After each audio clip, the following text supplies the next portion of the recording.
Good morning. Welcome. We're excited to have you join us today. Thank you for taking time out of your day to be here with us. My name is Laura Thomas. I am the Sustainability Program Administrator for the City of Largo. And today we are here to launch the City of Largo's Community Compost Program in partnership with Keep Pinellas Beautiful. This program is designed to make it easy for residents to reduce waste and help keep our future Largo sustainable for generations. And to help pilot this program, we've started with 500 composting bins that are made of 100% recycled plastic that will be delivered free to City of Largo residents. Of these 500, we've already had 100 residents pre-register for this program. So at the end of our presentation today, be sure to go to largo.com/compost to register for your bin today. These 65-gallon open bottom bins work really great in your yard. I've got a really similar one. I absolutely love it. And then our presenter today from Keep Pinellas Beautiful is going to be here to answer any of your questions about how to compost, what to compost. But first, I want to mention why we're doing this today. Why today is a great day to start a composting program in our community. Today is the World Food Day, and it is supported by the United Nations. This year's theme for World Food Day is Grow, Nourish, Sustain Together. And it asks us to recognize our food heroes, so farmers and workers throughout the food system. And we appreciate you being here today to look at one aspect of our food system, waste. And we encourage you to go to the World Food Day website, which is FAO.org. And we're going to drop that link here in the chat for you all to learn more about this important day in our waste community. So with that being said, I'd like to invite our guest speaker to join us, Devin Frank, who is the Education Program Manager for Keep Pinellas Beautiful. Hi, Devin, how are you? I'm good. I'm very excited to be here with everybody today. We're really excited to have you here today, and we really appreciate Keep Pinellas Beautiful supporting the community composting program. It really matters, and it's really meaningful for us. So, Absolutely. really quickly, can you tell us what you're going to be presenting to us today? Yeah, absolutely. So yeah, today I'm going to be talking to everybody about just composting in general. What is it? How do you do it? Really, I'm going to be showing you just how easy it really is to compost. And of course, we'll be helping you guys get set up. We'll be telling you everything you need to know to get your bin in the City of Largo. Awesome, thank you. Well, I'm really looking forward to it. As a reminder to everyone listening in today, put your questions in the chat below. We will be collecting those, and we will have time at the end for Q&A, and we'll be asking Devin all of those questions directly. So be sure to get anything in there throughout the whole presentation, and we'll go back to it. So with that being said, I'll kick it off to you, Devin. Great. Thank you so much, Laura. This should be fun. All right. Well, hi, everybody. My name is Devin Frank. I am the Education Program Manager with Keep Pinellas Beautiful, and we are very excited to be working with the City of Largo as they start up this great composting program. So I'm here today to tell you everything you're going to need to know about composting, which will hopefully set you up for success once you join Largo's composting program. So what does it mean to compost? What happens when you compost? Well, composting is the process in which organic matter in nature naturally decomposes over time, like in the forest. As sticks and leaves fall, as berries fall, even as animals poop, there's an active ecosystem that is working to keep the wild healthy. So this doesn't happen in a city environment where we've removed all the organic matter from the soil, from raking, development, and more activities like that. So to make up for this lack of wild natural decomposition, we can compost. And as you might expect then, composting is the aerobic biological decomposition of organic materials. So microbes that live in this organic material combine with oxygen to cause this breakdown. Those microbes and some bigger animals like earthworms, fungi, sow bugs, millipedes, centipedes, and spiders, and more will move into that organic material, and they need food, which is comprised of carbon-rich and nitrogen-rich items, as well as air and water. They need those things to survive, just like we do. So these microbes and other organisms will then use or eat the material in the compost pile, and as a byproduct, they turn it into a nutrient-rich soil additive called compost. And composting is a true closed-loop recycling process as it returns organic material back to the earth. So why should you compost? Why is it important to compost in the first place? Well, let's start by focusing on what happens when you don't compost. Most people don't realize how much food they actually throw away every day, from uneaten leftovers to spoiled produce. Here in Tampa Bay, we throw away about 1.3 million pounds of food every single day. And 95% of that will end up in landfills or combustion facilities. So to put that in perspective, that much food waste would fill 43 garbage trucks and is equivalent to the weight of 100 African elephants.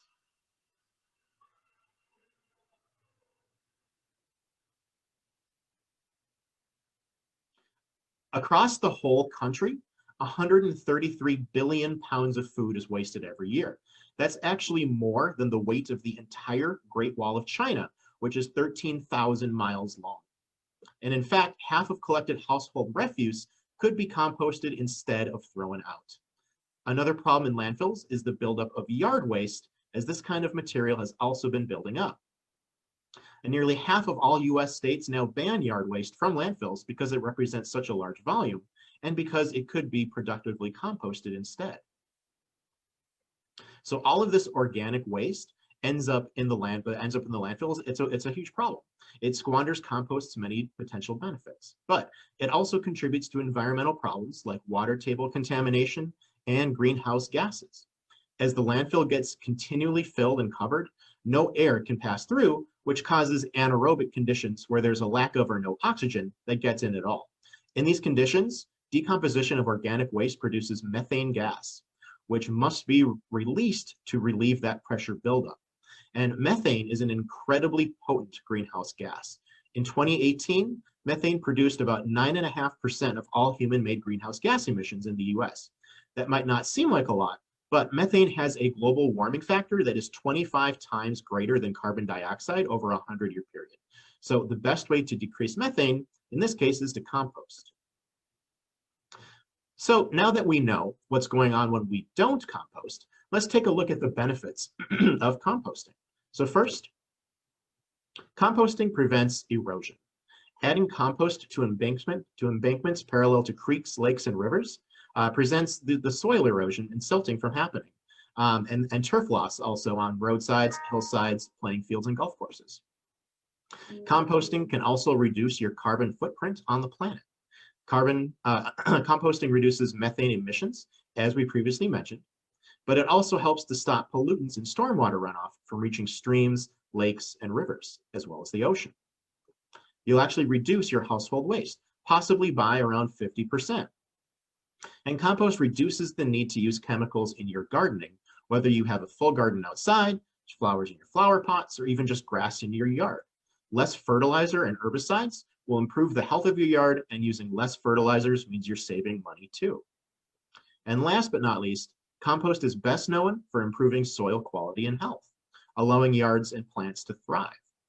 So compost releases nutrients slowly, allowing for nutrient availability throughout the growing season. It helps soil retain oxygen, nutrients, and natural antibiotics to help plants resist disease. And it helps soil retain water, which conserves water by reducing the need for excess watering, which also saves you money. It helps clean up or remediate contaminated soils and can help suppress soil-borne diseases that harm or kill your plants. And it encourages the production of beneficial bacteria, microbes, earthworms, and fungi that that will break down your organic matter naturally. Using a compost bin is an investment in important behavior changes associated with waste reduction and sustainability. Composting requires remarkably little effort, considering the many benefits that it provides the environment and your community, in addition to your lawn, your gardens, your houseplants, things like that. So in summary, composting doesn't just help save the planet, it helps save you money too, and is a method to help reverse climate change. All right, so now that we know why you should compost, let's find out how you should actually go about doing it. Well, step one is to get your compost bin from the City of Largo. The bins will become available today, which happens to be International World Food Day, as Laura mentioned. To get your bin, just fill out the online form that's on their website. As she mentioned too, the bins are made from 100% recycled materials, and this is a free program for all City of Largo residents. The bins will be available while they last. They're limited to one per household, and they're not available for multifamily apartments or condos. Step two is to determine where you should place your bin in your yard. Some people suggest to put your bin in the shade, while others say that you should put it in the sun. Well, you should put it where it's convenient for you, where it's easily accessible. Composting is going to work in all weather, so the weather really isn't a variable you even need to worry about. The bin should be somewhere that is a short trip outside, especially for times that it's raining. You don't want to get wet. Make sure to put it somewhere that you'll remember to use it. That's the key. But wherever you do put it, you'll need room to maneuver around it with shovels, pitchforks, possibly a wheelbarrow or a bucket, typically at least 3 feet on all sides. But make sure you put it at least 6 feet away from your house or your garage. The compost is going to attract insects, but they'll all be beneficial. You just don't want these getting into your house or your garage. And definitely don't use a wall, a shed, or a fence as the backdrop for your compost bin. Keep it away from your property line, just to make sure that you're being neighborly, and try to put it in your backyard if you can. It'll need to be placed also somewhere that has access to water, like a spot where your hose can reach, near a rain barrel, something like that. Just make sure it's not under a gutter or somewhere that water is just going to continually pour into your bin. That'd be bad. And lastly, be sure to put it in a spot where your yard has good drainage. For an ideal installation, we'd actually recommend that you remove any sod where the bin will sit and turn the soil underneath to allow for drainage. It also encourages microbes and worms to help with your composting. All right, so now you've chosen your location and it's time to set up the bin. Well, setting up your bin is as easy as 1, 2, 3. So first, attach your harvest door by sliding it down over the guides next to the open door. Second, place the pegs through the holes along the bottom of the bin into the ground, which will hold the bin in place. And third, attach the lid to the top of the bin and always close the lid and rotate it to lock it in position when you're not needing access to the inside of the bin. And that's it. All right, so now that the bin is all set up, let's learn what kind of items we'll be putting in the bin. So there are 4 basic ingredients that go into making a compost pile. The first ingredient are brown items, which are materials that are full of carbon. The second ingredient are green items, which are materials full of nitrogen. And we'll be explaining in more detail what browns and greens are next. Third, we need water, which is the necessary element for the survival of those microbes and other organisms to survive. And lastly, we need to get air into the pile. That's also essential, as the oxygen is essential for these organisms and allows the pile to cook or process within the bin.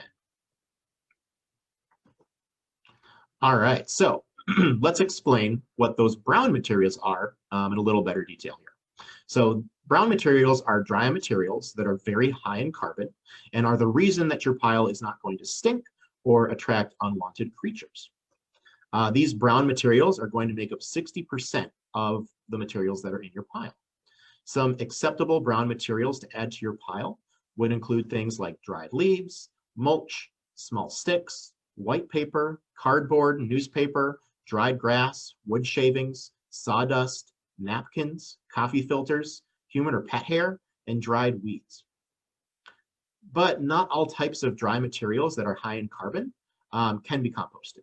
So some items that you do not want to use would include things like diseased plants, chemically treated wood, straw, or hay, colored or construction paper, magazine or glossy paper, carbon paper, plastic, cellophane, packing tape, and even coal or charcoal. If you are running low on browns to use in your compost pile, have no fear, because Pinellas County has sites that are set up around the county with piles of mulch, which are free for residents to come and pick up. Just make sure to bring up a pitchfork or a shovel and a tarp to cover it so that it doesn't fly away while you're driving. The sites are not staffed and may have more or less mulch than other sites, so it could be worthwhile to check them out beforehand before you bring all your materials to collect your mulch. If you don't have a truck, you can put the mulch in a rubber tote or in buckets. Otherwise, many gardeners will actually keep bags of leaves or yard scraps to use later as browns in their compost bin. They'll keep those year round. And very importantly, as you add brown materials to the compost bin, don't forget to chop, tear, or rip the materials into smaller pieces. Those smaller pieces are going to compost more efficiently. The larger pieces are going to cause your compost pile to take a lot longer to produce that soil additive material, and it may not be as effective in helping to keep the pile from getting stinky. All right, so while the browns comprise the carbon-rich materials that the compost needs, the greens provide your nitrogen-rich materials. And these are going to make up the other 40% of the pile, which complements the 60% of the browns. So what are considered acceptable green items to put into your bin? Well, you could use coffee grounds, tea bags, fruits, veggie peels, cores, or scraps, even rotten veggies, eggshells, onion peels, citrus, herbivore manure. You could use grass clippings, garden waste, grains like crackers, oatmeal, stale or moldy bread, even rinsed seaweed works. But some items you don't want to include would include things like meat, dairy, oils, grease, fats, seafood shells, bones, pet waste, kitty litter, human waste, weed seeds, invasive plants, diseased plants, and produce stickers and rubber bands. And if you are going to use manure, make sure it is from an herbivore, like rabbits, horses, chickens, goats, cows, something like that. Do not use manure from either omnivores or carnivores. Also, as mentioned just a moment ago, kitty litter is also not compostable, even if the bag or brand says that it is compostable or biodegradable. And this is because cat and dog feces contain pathogens that won't break down in a compost pile and are not safe for you to put on your food that you're growing. And although produce stickers and rubber bands are not compostable, it's not the end of the world if they get into the bin. You'll just need to pull them out of the compost later. So long story short, you don't want to add green materials that will attract unwanted critters to your pile. And make sure to stick to that brown to green ratio of 60 to 40. If you use more greens than browns, your compost is going to smell, it'll look slimy, it'll attract flies, things like that. So just like with the browns, also don't forget to chop or shred your greens before adding them to the pile. The smaller they are, the quicker your compost is going to cook, and you'll have less of a chance of it becoming smelly. You may want to consider saving your food scraps too, to use in your bin so that you're not adding food scraps on a daily basis. If you do want to do this, you can save your food. You can put them in a bowl or container on your countertop. Some containers are made special for this purpose and have special lids or filters to control odor, but that isn't necessary. It would be recommended that your container have air ventilation so that it smells less.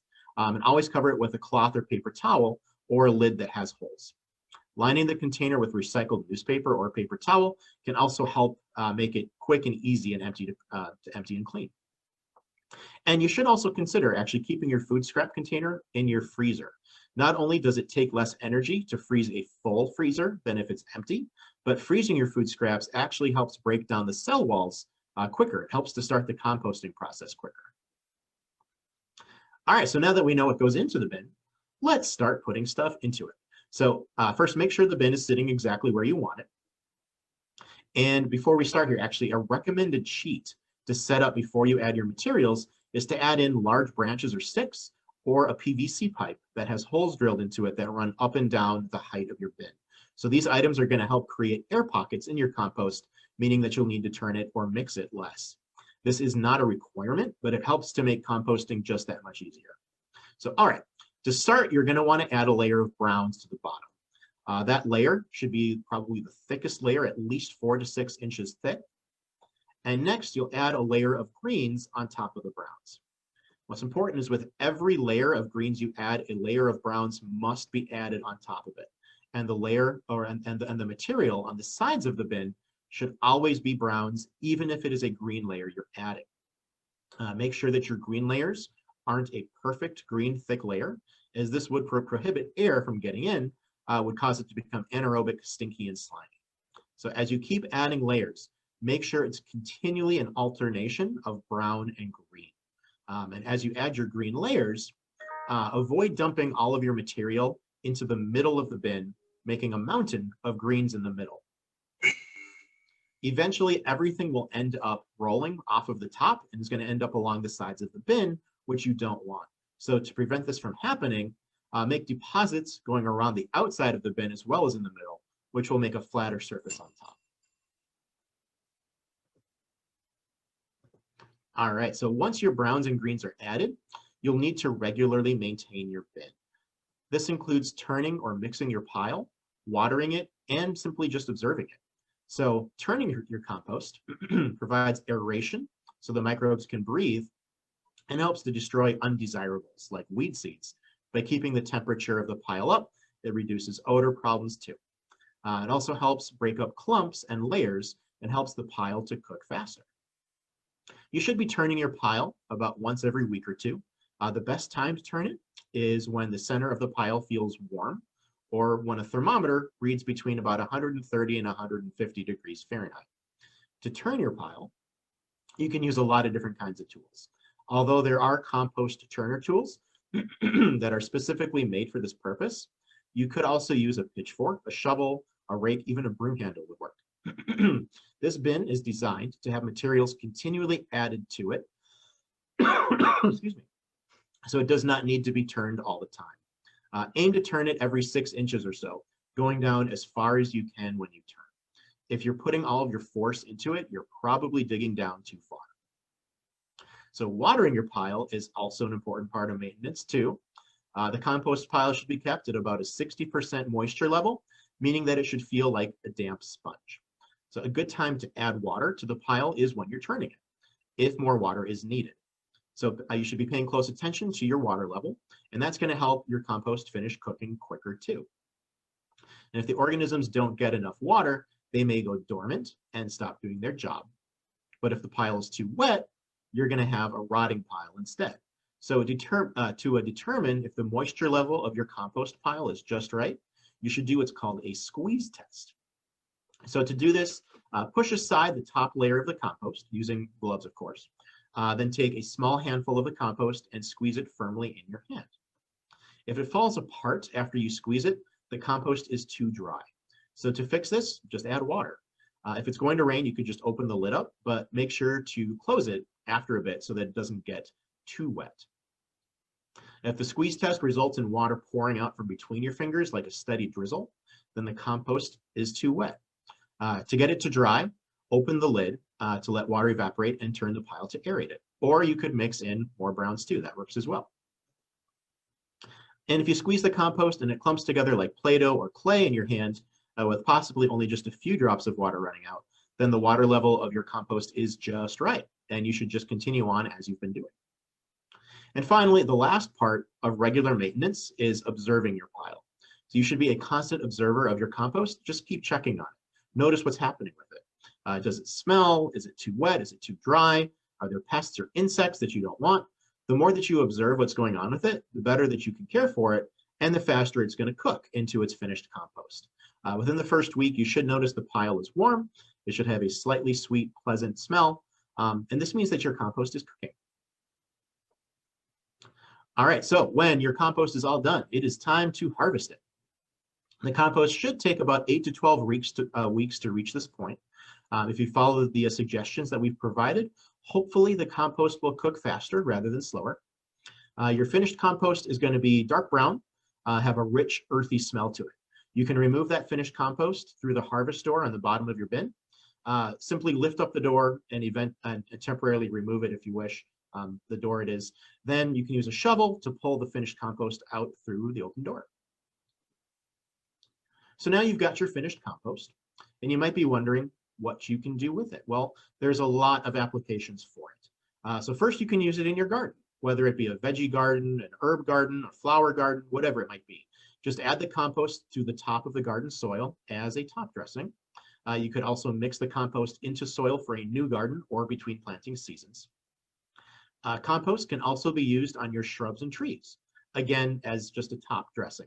You should do this when you refresh the mulch around the bushes or the trees. Usually that's about 1 to 2 times per year.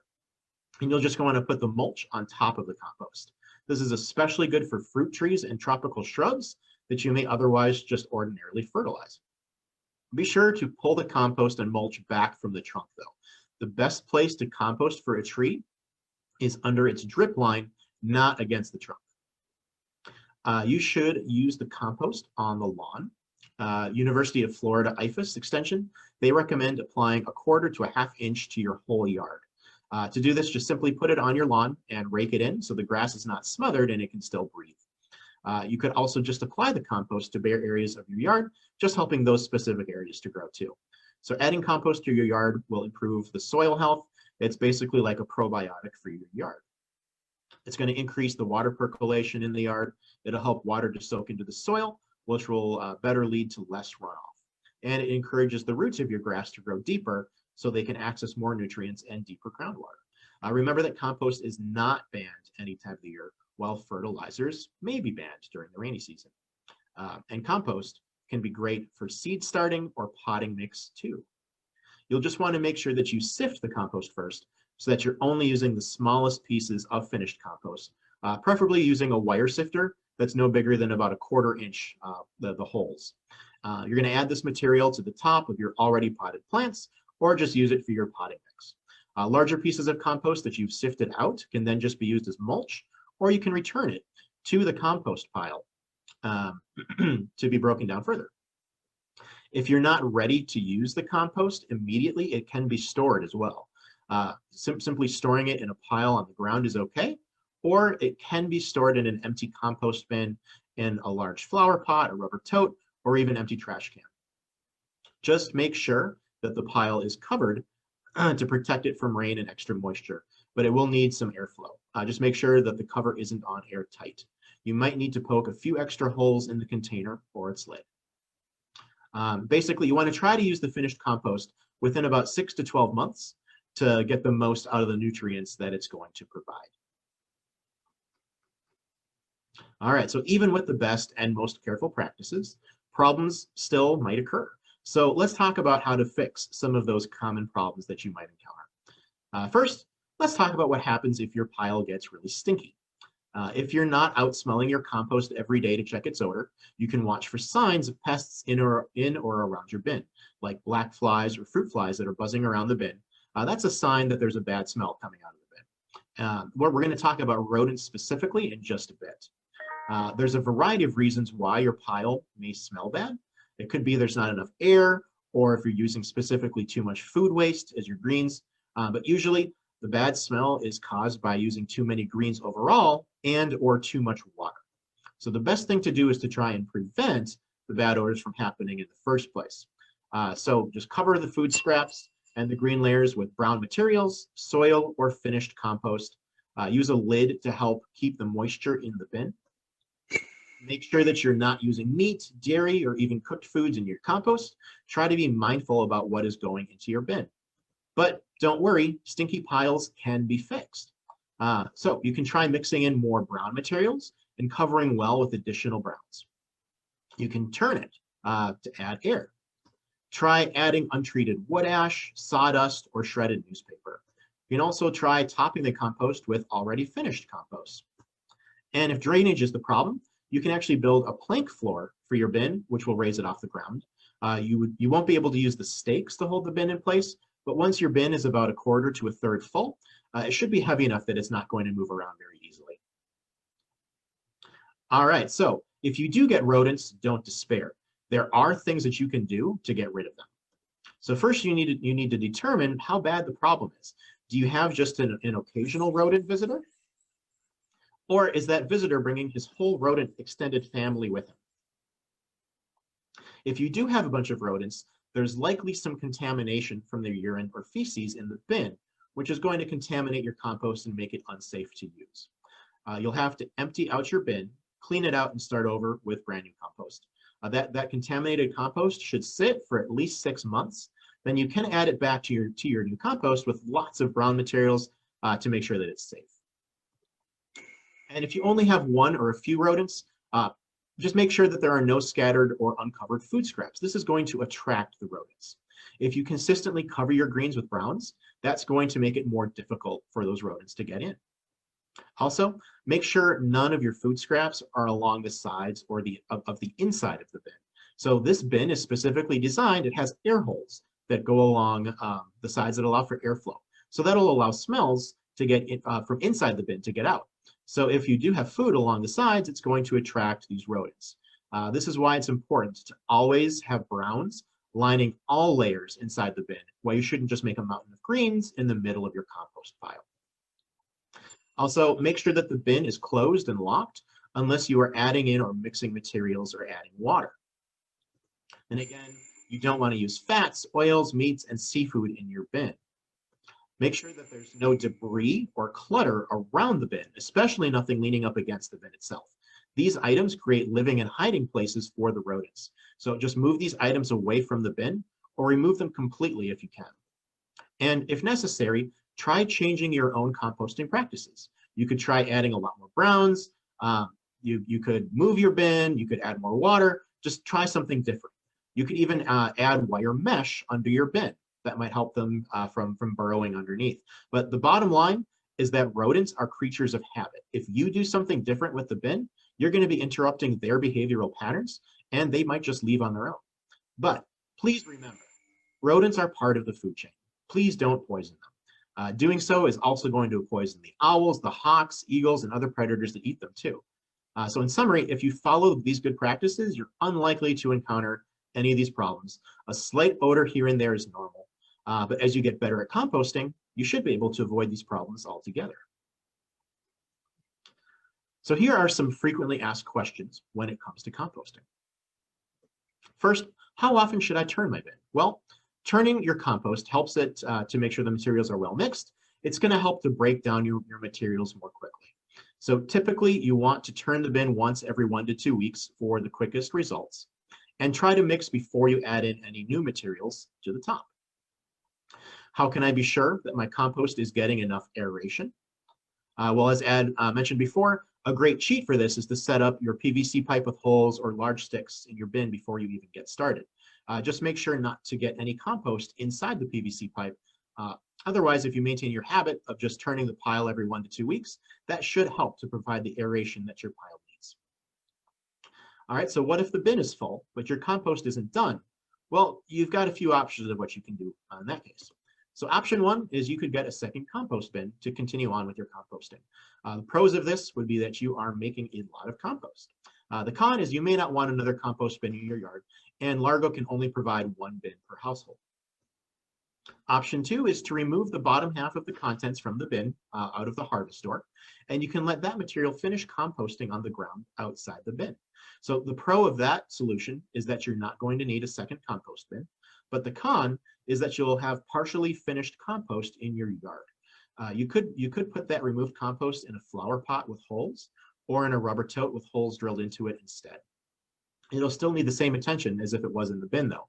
You got to keep it covered, moist turned, all that good stuff. Or option three, you can simply just stop adding new materials to your compost bin until the compost is done. But no matter what you do, do not push down the compost to make more room.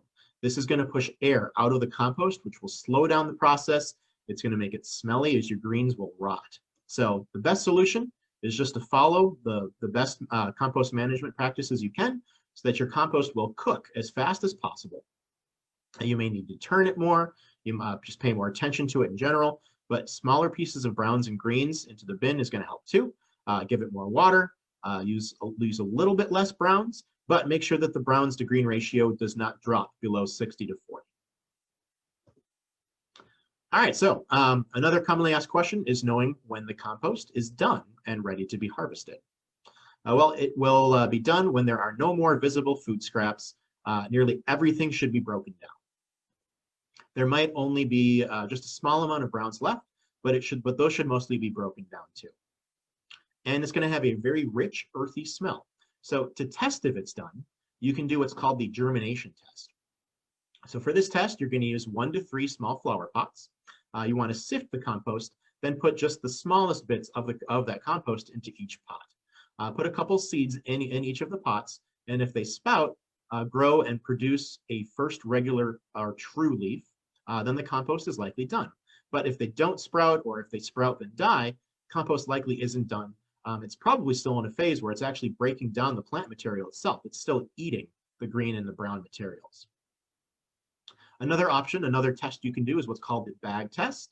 And this basically, you put a half cup of the compost in a zippered bag, squeeze all the air out, and place it in a dark room for 3 days. When you open it, if it smells like ammonia, it isn't done. But basically, if the compost isn't ready, just put it back in the compost bin, let it cook another couple of weeks, and then just try one of these tests again to see if it's done. All right, well, what should you do if the compost is too cold? Using a thermometer, you can check the temperature. Too cold would be anything that's under 110 degrees Fahrenheit. The low temp could be caused by a few different things. It could be caused by a lack of nitrogen, meaning that you should add more greens. If it's due to a lack of oxygen, you'll want to turn the pile. And if it's due to a lack of moisture, then you'll dampen the pile. If one method doesn't work to increase the temperature after a week, then try another one of these methods, and hopefully that will do the trick. And what if the compost is taking too long to finish? That's another question people might ask. Make sure that your ratio of browns to greens is 60 to 40. The cooking process could also be slowed down if there isn't enough air or moisture in the pile. And another question that people ask is, what if you live in an apartment, condo, or somewhere that you can't use this type of composting bin? Well, luckily there are lots of different kinds of composting, and one of those is creating an indoor worm composting bin. There's a website here by the EPA, the Environmental Protection Agency, and you can check that out to learn how to create and maintain an indoor worm composting bin. All right, everybody. Now that you are all composting experts, it is time to check your knowledge. So you can feel free to write your answers in the comments as we go. I'll just pause briefly after each question. All right, so question number 1, this is multiple choice. Which of the following are good practices to keep rodents out of your compost? Option 1, keep the lid on. Option B, always cover your greens with browns. C, make sure the greens aren't lining the side of the bin. D, hire a cat as a security guard. Or E, choices A, B, and C. What do you guys think? I'll give you guys a moment here.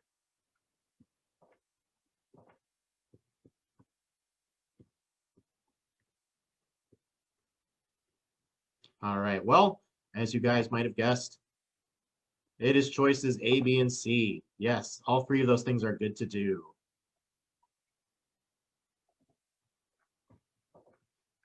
There we go. Whoop, all right. Next question. Can the following items be used as a brown composting material? We're going to do one at a time. Leaves, twigs, branches. Yes or no? Is that brown? Yes, it is. That can be used as brown material. Newspaper. Yes, that is a brown one. Fresh grass. No, that is not one. That is actually a green item. Dried grass. Oop, yep, I gave you the answer right there. Yes, that is a yes. You can use that as a brown item. What about colored or construction paper? No, that has chemicals in it that you cannot put in your compost bin. What about paper towels and napkins? Yes, you can use that one. What about human or pet hair? Yes, you can use that one. Coal or charcoal? Can that be a brown composting material? No, it cannot. What about mulch?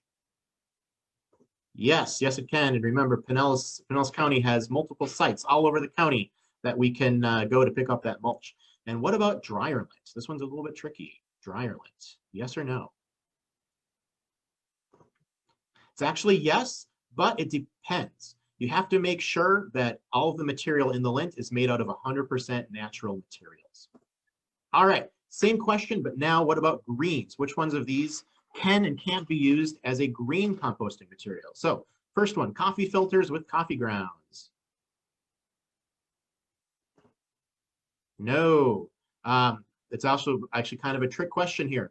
The coffee grounds themselves are greens, but the coffee filters are more of a brown than they are a green. You probably could put it in with the greens, you'd be okay, but technically it is more of a brown material.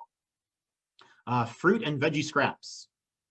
Yes, you can use that. What about nail clippings? Could those be used as a green composting material? Yes, they can, amazingly enough. What about leftover shrimp? No, no, we can't use that one. All right, what about bioplastics that are advertised as being compostable? What do you guys think? I think it would make sense, right? No, no, they actually, well, you can try, but a lot of these don't actually decompose. So you're just going to have to take them out of the compost at some point after you put them in. All right, what about coffee, wine, juice, beer, those kinds of liquids? Yeah, you can. You can use those as liquids in your compost. All right, what about manure? I know we talked about this a little bit before.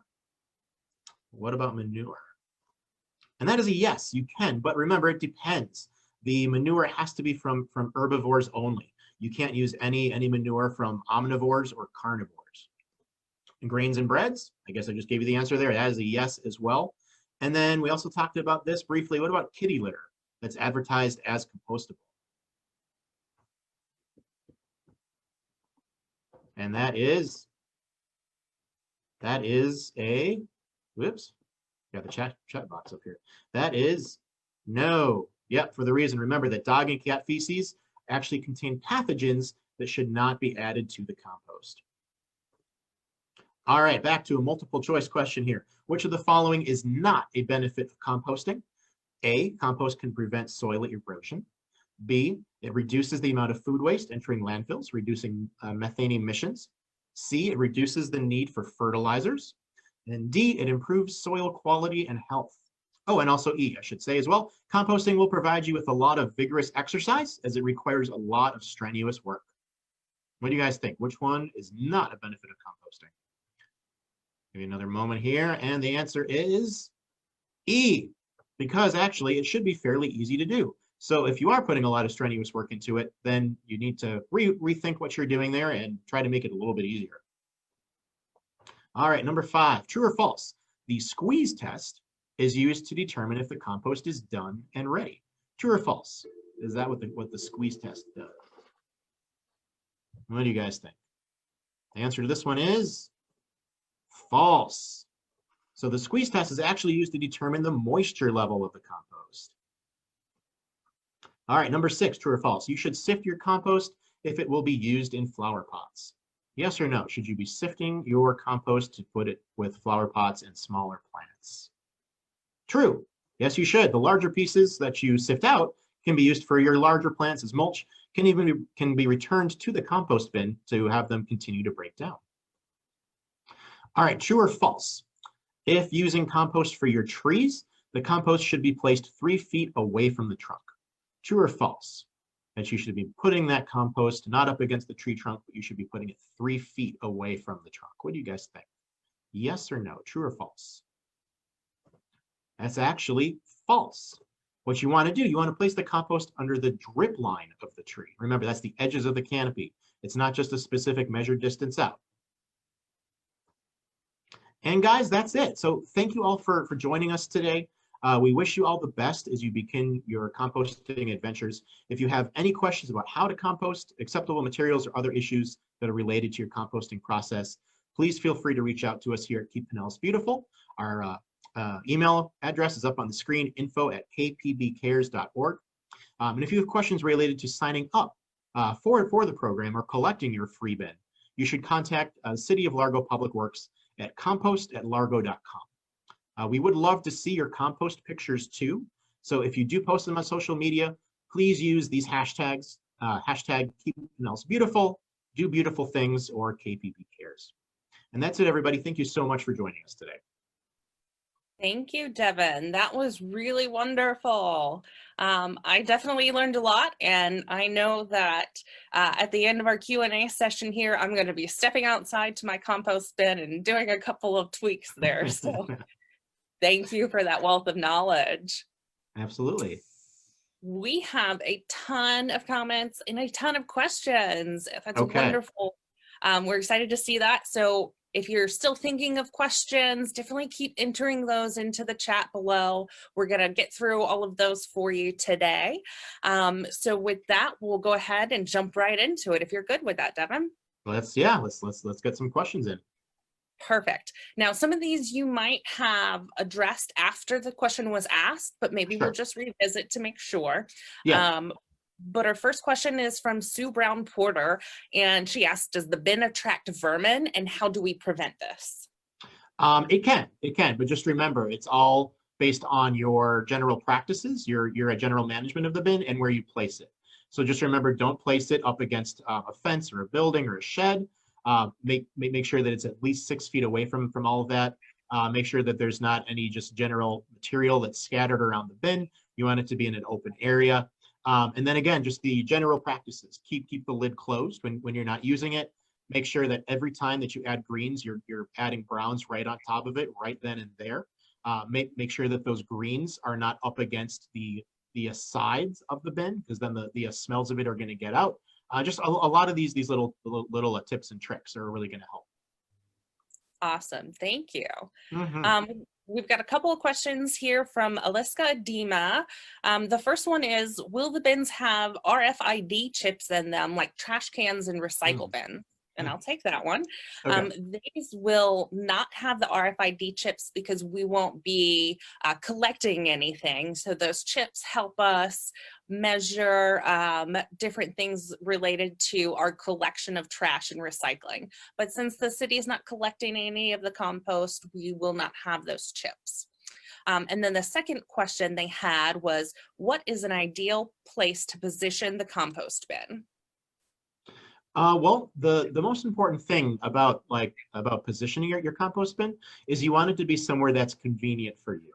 You want it to be somewhere where you're going to remember to use it, because one of the most important things about maintaining your bin is just the continual observation of it. If it's off in the very corner of your yard and you don't think about it much, then the composting process isn't going to work very well. So you want to think about that. You want it to be a spot where you're going to use it. But again, you don't want it to be up against your house, because then you might end up with vermin or pest problems. You want to make sure that it's in a spot where you have water access. So again, don't put it right underneath a gutter. You don't want water pouring in there, but somewhere that a hose can easily reach, or somewhere that you can easily bring a watering can, things like that. Weather really doesn't really matter. Just somewhere that's convenient for you. That's in the backyard typically. If it's in the front yard, it can just kind of be an eyesore for your neighbors. That's why we just suggest to put it more in your backyard, somewhere that's sort of out of sight to everyone else, but somewhere that you'll see it and you can easily access it. Perfect, thank you. So our next question is from Anne-Marie Flora, who asks, I make my own vegetable stock. Awesome, Anne-Marie, love it. Can I use the food scraps in my compost after they've been boiled into oblivion? So you're asking, you put the food scraps in the compost first and then you cook it? Is that what she's asking? I think Or it vice sounds versa? like vice versa. Yeah, after making vegetable Yeah, stock, can those scraps go in there? yeah, absolutely. Absolutely, they can. You want to be careful using cooked foods, but basically use them until you notice that there might be an issue that's happening with it. As long as, remember, with any greens that you add, put browns on top, and that should do the trick. Hopefully cooking it might also help to break down some of those cell walls too, so it might actually decompose faster. Good point. All right, so the next question is from Cindy Shore, who says, I'm new to Florida, welcome. I heard that compost bins can attract green cockroaches. Is there a way to avoid them? Well, the green cockroaches, I don't know specifically about that. But if you just follow all the management practices that we talked about in this presentation, it should help to reduce your unwanted pests. I know I specifically was talking more about rodents, but it could be other pests as well too. You know, they're going to be attracted to the food smells and things like that. So again, just make sure that you're following all the best practices. Just, covering your greens, make sure they're not along the edges. Make sure that you're turning and aerating. Make sure that your pile doesn't get rotten. You don't want too much water in there. Just all those types of things. That's going to help to keep the bad smell down. And it's really that bad smell that's really going to start attracting all of your rodents and your pests and things like that. Got it. Okay. So it really is all about how we put everything in there and making sure that it gets covered up. Awesome. We have a question about another creepy crawly here from Rebecca Webb, who's asking about snakes. Does she need to worry about attracting snakes? To the best of my knowledge, probably not. I'm not super knowledgeable on the snake issue, but most snakes are going to be eating rodents or things like that. They're not necessarily going to be eating the fruits or the veggies or things like that. So if you get rodents that are attracted to your compost bin, and they're living in or near there, then yes, then you might start having more snakes that are nearby because they're going to be attracted to those rodents. But otherwise, I haven't seen anything about snakes potentially being an issue when it comes to compost. Awesome, thank you. The next question from Leslie Scott Kaplan asks, can you put bread in the compost? Yes, you can. Yep, bread is a great green material. So yep, it can be oats, grains, fresh bread, moldy bread. That's, yep, perfect to use. Awesome. All Mhm. right, then the next one from Sav Gibbs asks, can the bin be moved around the yard if where you put it doesn't work anymore? Great question. Yeah, absolutely. If you decide after you start your bin that you want to move it, you can. It might be tricky if it's full of stuff. I would recommend emptying it out first and just starting over in a new location because it's going to be pretty full and heavy. The bottom of the bin is completely open, just in case we didn't make that clear either. So if you just were to lift the bin straight up, everything that's in it would just sort of plop out onto the ground. So moving it once you get started is kind of tricky. So again, if you do want to move it, you can, but you basically just need to start everything over from scratch if you do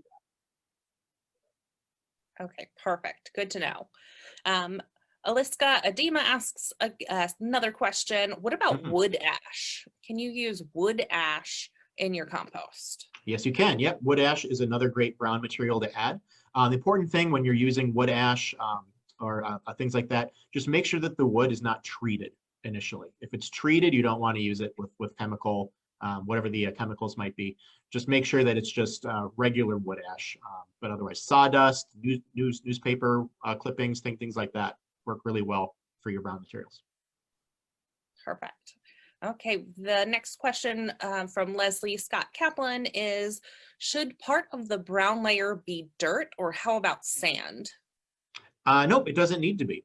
As long as you're using, from that list of acceptable brown materials. I never actually heard that sand actually within the list of different types of brown materials. So I wouldn't recommend using sand.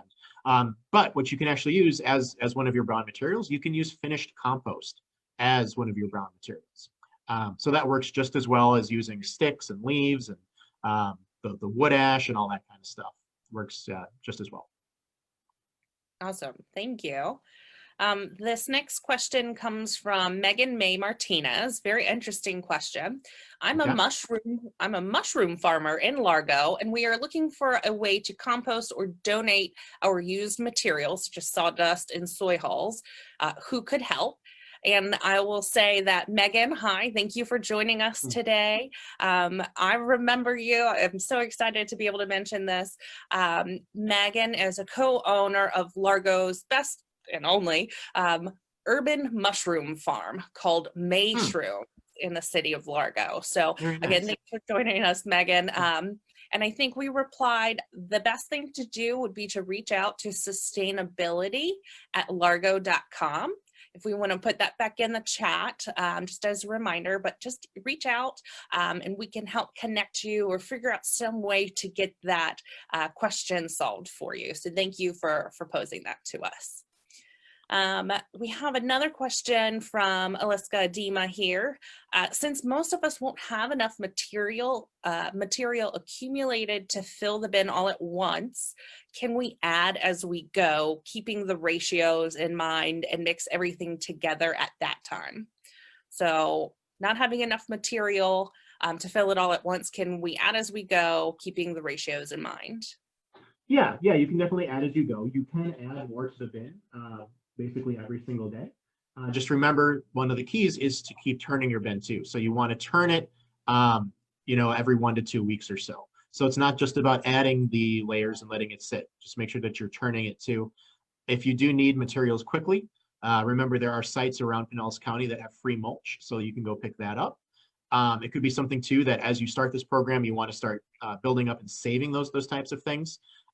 You want to, save your yard scraps. You'll start saving your food scraps, and it's almost easier to try to add not every single day, but just to build up that food container that you have in your kitchen or that you put in your freezer. Once that gets full, then bring that out and basically just add layers like that. All right, thank you. This next question from Ann Ryder Ledbetter is, how long will it take for my compost to be ready to use? Yeah, if you're following just the general management practices that we're talking about, it should take about 8 to 12 weeks or so for it to finish. When it's done, it's going to be dark brown, have that earthy, rich smell. You can do either that germination test or the bag test. Do one of those to see if it's actually done. And yeah, basically, if it's not, just put the compost back in and just let it keep cooking. Basically, just keep doing your general practices. But if you follow all of the instructions that we're saying with all of our little tips and tricks, hopefully it will turn into that compost quicker rather than slower. All right, thank you. The next question we have is from Maggie Miller, who says, I know not being in Largo, you can't get a free composter, but they mentioned that they haven't seen this type before. So can you buy this specific one somewhere? So Maggie, to answer that, we did find this from a wholesale purchaser. So the vendor that we use, you can't buy them just one off, but I do know that Amazon has some great styles. I'm not sure if this specific style is on there, but there's just so many different types, and I'm sure Devin could speak to this better. There's just so many different types of compost bins. So ones that you turn, ones that look like this.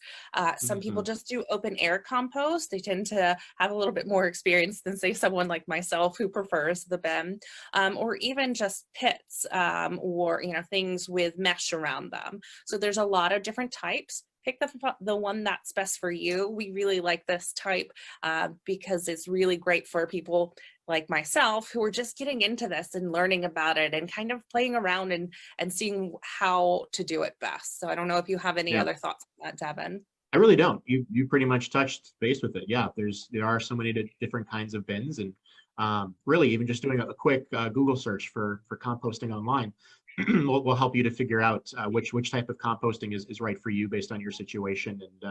And yeah, but no, that's the beautiful thing is you could compost with just an open pile.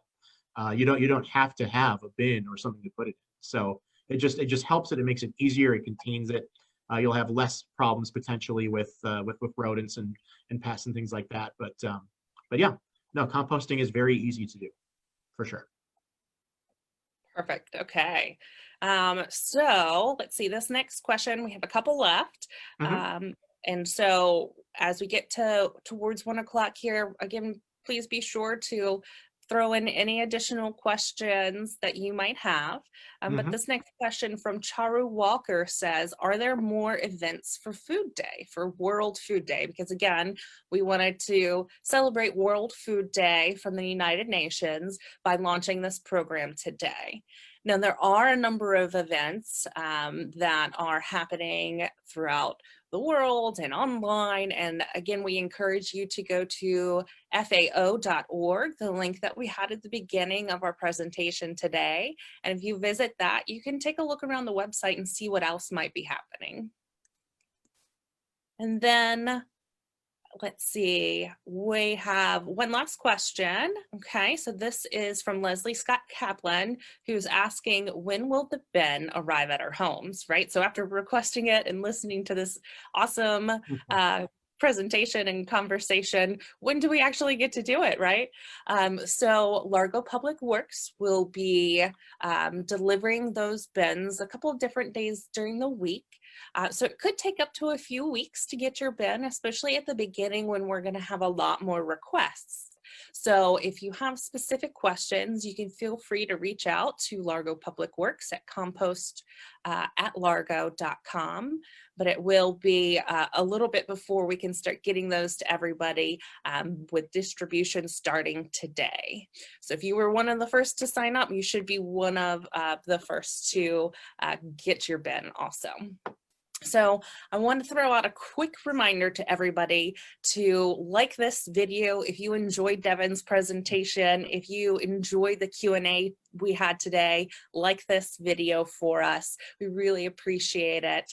Devin, again, thank you so much for your time and participating and sharing all of your wonderful knowledge with us today. No, of Um, course, it's been a lot of fun. Awesome. As a reminder, a couple of things coming up soon. Tomorrow is the last edition of the Largo Sustainability Series for this year.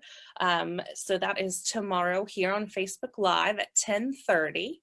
And the topic is Largo Recycles Right. So actually I'll be giving that presentation and you can ask me all of your recycling questions, kind of like we did today with composting. So be sure to join us for that. Tomorrow we also have Largo Shred Fest, where you can take your documents for free and secure on-site shredding. And that's from 9 a.m. to 12 at the Starkey Road Recycling Center, 1551 Starkey Road. And you can also pick up some free mulch while you're there that Devin mentioned. And then a reminder for Saturday, November the 7th, from 9 a.m. to 12 p.m. is the Chemical and Electronic Collection event. So again, Saturday, November 7th, take your used chemicals, fertilizers, old phones and computers for free and secure and environmentally friendly disposal of those products. And be sure again to go to largorecycles.com or largo.com/compost to sign up for your bin today.